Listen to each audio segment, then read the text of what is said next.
Madame la Présidente. Donc, c'est pour moi un immense honneur, mais du coup un petit peu difficile de passer après Angèle pour vous présenter. Bon, alors en ce qui me concerne, pour l'essentiel, le site internet Fantaisie Retour aux sources, dont j'ai assuré la direction scientifique dans cette salle A de la BNF, magnifiquement décorée, avec les images signées par Anato Finstark, qui est aussi à l'origine de l'identité visuelle du jeu vidéo Le Royaume d'Istiald et du site tout entier. C'est, à mes yeux, ce site, et puis à l'attention des communautés scientifiques et des acteurs culturels, c'est d'abord un signe fort de la légitimité qui est désormais acquise pour des genres et des médias qui ont longtemps été considérés comme marginaux en France. Et la BNF, effectivement, vous l'avez rappelé, est vraiment à la pointe de cette tendance innovante, voire audacieuse, comme en témoigne donc notamment la politique menée pour la patrimonialisation du jeu vidéo. Le jeu vidéo se taille effectivement une très belle place dans ce projet, avec donc Le Royaume d'Istiald, donc ce jeu qui a été créé par Florent Morin pour Pixel Hunt, qui est ici présent, jeux vidéo auxquels sont aussi dédiés des contenus spécifiques dans la partie comprendre médias du site, et puis auxquels vont être consacrés un certain nombre de nos conférences au programme, avec des masterclass qui s'annoncent tout à fait passionnantes.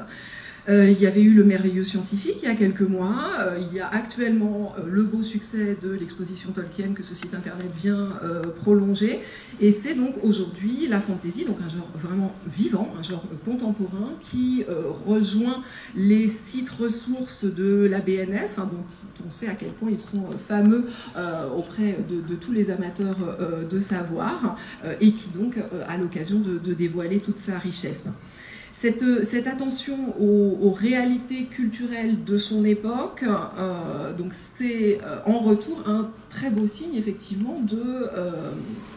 du travail de démocratisation de l'accès au savoir que mène la BNF, et dont je peux témoigner avec mon travail auprès du service des éditions numériques qu'elle constitue vraiment une préoccupation première et sincère dans notre projet. C'est quelque chose qu'on a constamment eu en tête, sans rien céder sur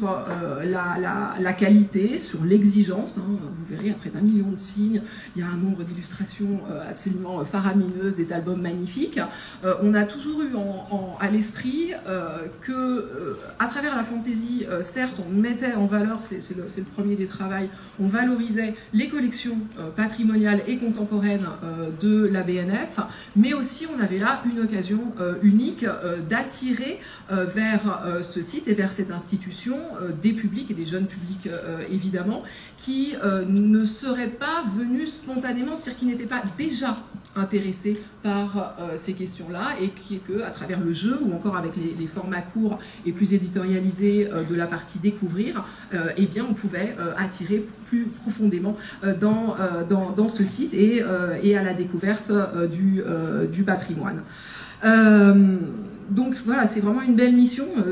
digne du service public, et ça me rend d'autant plus fière d'avoir participé à ce projet. Donc j'en profite pour remercier Madame la Présidente, Thierry Griel, Benjamin Arranger, pour avoir fait confiance à la fantaisie, et puis au numérique et à l'audiovisuel, pour les avoir mis en valeur à travers ce projet. Toutes les personnes impliquées dans l'exposition Tolkien, pour tout le travail qu'ils ont mené en amont et puis en parallèle de ce projet. Les rédacteurs et les rédactrices qui ont été à mes côtés pour produire donc cette énorme masse d'1 million de signes, dont certains sont présents ce soir, et puis les différents intervenants du site. J'ai déjà cité Florent Morin tout à l'heure. Et je termine bien sûr par ceux avec lesquels j'ai eu le très grand plaisir vraiment de travailler, à savoir l'équipe du service des éditions numériques, Yanis Koikas, je ne vous les citerai pas tous, Gisèle Nedjar, et puis Sophie Gardon qui porte le projet depuis le début. Je trouve que le résultat est à la hauteur des hautes ambitions qui étaient les nôtres au départ, et ce n'est pas peu dire. Je vous remercie.